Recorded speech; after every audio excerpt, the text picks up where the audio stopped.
Forza Horizon 4 is taking the video game racing world by storm. Sales are absolutely through the roof. This is the absolute best-selling Forza Horizon game that has ever been made. It is getting fantastic reviews, people love it, and it is generally looking, according to the general consensus, to be probably the best open-world racing game that has ever been released.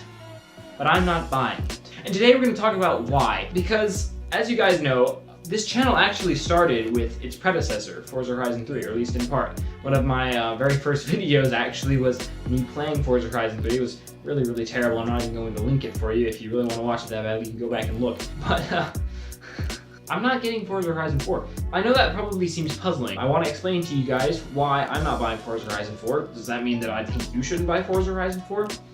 No, it doesn't. I mean, if you want to go and spend $60 or get the Game Pass and play it through that, go for it. That's your decision, it's your money. I'm not here to tell you what to do. However, I am going to share what I think, kind of my own opinions, and kind of why I think that this game isn't really the right game for me, at least not in its current state. So let's get right into it, guys. So, starting off at number 1. Forza Horizon 3 still exists. Let's talk about this a little bit more. Forza Horizon 3 is an absolutely amazing, and I do mean amazing game.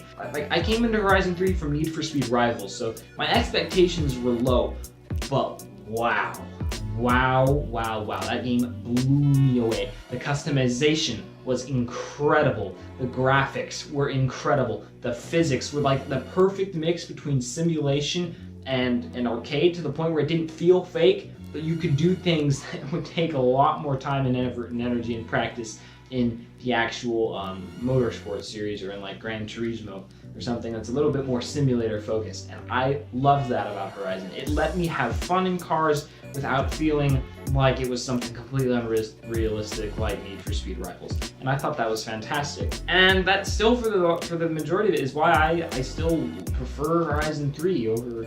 I'm totally content with Horizon 3 for those reasons. Because it's still a fantastic game. The world is so large, and I bought both of the DLCs, and there's so much to do. Like I don't even own anywhere near every car in the game yet. I haven't built every car that I could ever build in the game yet. There's still so much untapped potential in that game that I don't see any reason to buy a new one. Reason number 2, location. Suffice it to say that I was not thrilled with the announcement of Forza Horizon 4's location. Not quite thrilled is actually a bit of an understatement. I was very much hoping for Japan, and I was really hoping for Japan. You had these different places. You had North America, and you had it in the mountains and the Rockies, and that was really cool. Then you had Europe, and you had the European scenery, and then you had Australia, and you kind of got the Outback, and you got all that stuff. And every single Horizon game introduced something new. And then Horizon 4, what do you get? You get more European hills. And I know there's people who absolutely love Great Britain, and I know people who live there. It's a fantastic country, it's beautiful, it's amazing. But I don't feel like they took something that would have maximized like the newness. Like Japan, I know it is in mountains, okay? So okay, if you want to make that argument, fine. It's similar to Horizon 1. However, Japan is really mountainous, and Great Britain, not as much. Some of the things I've seen about Horizon 4 say that it has the most elevation changes out of any Horizon map thus far. It's in Great Britain. If they'd made it in Japan, just imagine the scope they could have had. And I guess this also has to do with my preferences in cars. And we'll get into more of that later. That also connects to another reason why I'm not going to buy Horizon 4, at least not yet. I really like late 80s, 90s Japanese sports cars. Like, those are monsters of machines, at least in my opinion. I adore them and I love them. And that's not to say that I don't love other cars as well. But I was really hoping a game where I could I don't know, feel like I was part of that Japanese drift culture. So, but because there were so many community requests for Japan, there was just so much going for Japan, I was disappointed when they said Great Britain. And that's just me. I'm not in love with the location of Great Britain. I'm not denying that it doesn't look amazing. It does look amazing to me.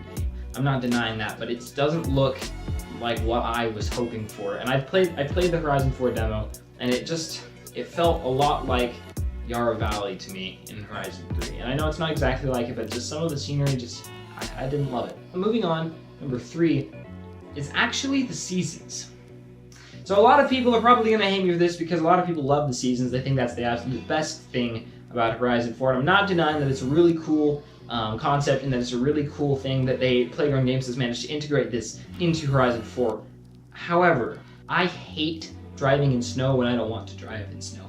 And the idea of being locked into playing in winter for a week does not appeal to me. If the seasons were selectable, that would be awesome, but I've read that it's locked in, and if this is wrong, please correct me in the comments section. Let me know about my error and let everyone else know as well. But my understanding is that you're locked into the season. Like you have to wait, and if there's one season you really love, you gotta wait another 4 weeks before that season comes back. Like, that doesn't appeal to me. I like to be able to control my game. That's part of why I like Horizon so much, because if I don't like the weather, I can change it. But Horizon 4, if it's changing every week, I can't.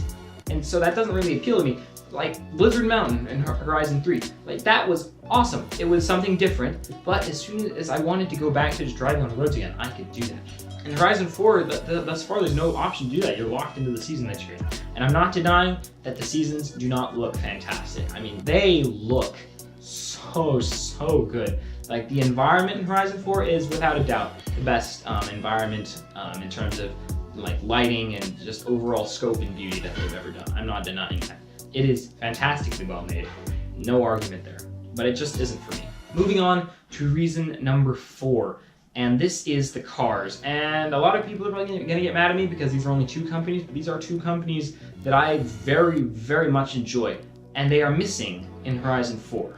So as I said earlier, I am kind of into Japanese sports cars. And Toyota and Mitsubishi are pretty well-known Japanese manufacturers that in the late 80s and 90s made some pretty awesome sports cars. They're not in Horizon 4. Like, this game that is supposed to be like it's got drift suspension, it's got all these new things that are supposed to make drifting like the best it's ever been in a Horizon game. Gone. And I know this isn't Playground Games' fault. It is the manufacturers ultimately who refused to give them the licensing agreement. But for me, it is deterring, and it's nothing that Playground Games could have done differently. Again, it is a manufacturer decision, but it is off-putting for me, and kind of another reason why I'm perfectly content with Horizon 3 for now. Moving on, reason number 5, customization. Because yes, you got drift suspension, yes, you got new wide body kits, yes, you have the new off-road kits, you have all these new things, but I don't really consider that customization. It's a development, yes. I'm not denying it's a development. And then like there's the track width stuff, that's cool too. However, I'm not feeling it. I feel like they could have done so much more, and I really wish like they'd actually describe what the parts are and let you like tweak boost pressures and stuff like that. Like really tune the cars, not just adjust settings, but really make the cars truly custom, fully your own, rather than just being like, oh yeah, I slapped on the race turbo and the race suspension and all these race things, race, and then, oh yeah, this is my fully built car. Well, it's just like every other fully built car with all the race parts in the game, except you maybe change the suspension setting. Like I want engine tuning. Engine tuning is what I'm shooting for, and they haven't really delivered that with Horizon 4, and so that is also kind of disappointing to me. Yes, the drift suspension, I mean, yes, that's cool, and yes, the track width, that's cool as well. But it's not worth $60 or the Game Pass, because Horizon 4 is the only game on the Game Pass I would get. I don't have time to play lots of different video games. I like to just pick one game and play that one game, or maybe 1 or 2 games, just play those a lot. And so it doesn't appeal to me. Moving on to reason number 6, we have the sound. And I'm not going to deny that Turn 10 Studios and Playground Games, they make really good racing games. But there are a couple of cars that I just can't deal with the sounds that they've decided to use for them. Let's talk about the GTR R32. I don't have any footage of myself playing this with this car, obviously, because I haven't played the game. But I've watched YouTube videos, and it sounds exactly like the R34, and the R33, and the BMW M4 GTS, and the BMW M2, and the BMW 1M. 6 cars that all sound the exact same, and none of them sound like they do in real life. They all sound like the Toyota Supra from Forza Horizon 3. So what you're telling me is because you couldn't put the Supra in the game, you decided to make a bunch of completely unrelated cars, other than the fact that they have similar size 6-cylinder engines, sound just like it. What? Like, I'm sorry, the R32 and R33 sound in Horizon 3, I thought that was perfect, and I was like, great. Now all I need to do is I need to change the R34 to sound more like an RB26. But what did they do? They made them all sound like the R34 in Horizon 3. That's the only car that had a problem out of those three. And then they have the BMWs, they're just lumping them all together. I don't get it. I don't understand why they decided to do that. To me, that seems like it's cutting corners. That is one thing that I kind of blame, that I have to blame the developers for, that they did mess up in that regard.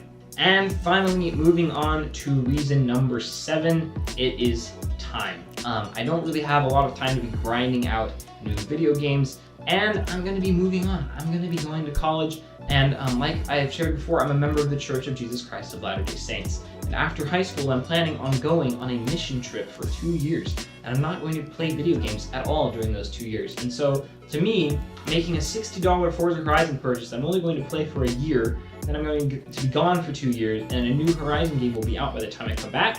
I just feel like Horizon 4 is honestly going to be worth skipping. That's a personal level. That doesn't apply to everyone, of course. But that, just for me, that's why. I just don't think I'll be able to get the full value out of the game, at least at its current price. If it goes down to $30, maybe I'll buy it. I don't know. We'll see. We'll see if I'm bored with Horizon 3 by that point, and if the gameplay that I've seen of Horizon 4 has enticed me enough to make me want to buy it. But for now, it is what it is. And guys, I want to thank you all so much for watching this video. It really means the world to me that you decided to stick around to the end, hear all the reasons that I have for not buying Forza Horizon 4. If you did enjoy this video, please leave a like on it and subscribe to my YouTube channel for more automotive content from an aspiring young car enthusiast. I make a lot of different types of videos. I make Forza videos on occasion. I love to make montages, how-tos, vlogs, just general things that are automotive and lots of fun. And if you didn't enjoy this video, feel free to hit that dislike button, but if you're going to do that, make sure you leave a comment down below telling me how I can improve and do better. And finally, feel free to just leave a comment, let me know what you thought of the video, also what you think of Forza Horizon 4 if you have it already, what do you think if you're planning on getting it, what are you excited for? But guys, that's gonna be all. Make sure to share this video with all your friends and let them know what I think about Forza Horizon 4 and let them know about my channel in general so that they can get updated with awesome automotive content that they can enjoy all the time. And with that, guys, that's gonna be all for this video. Thank you so much for watching. Peace out.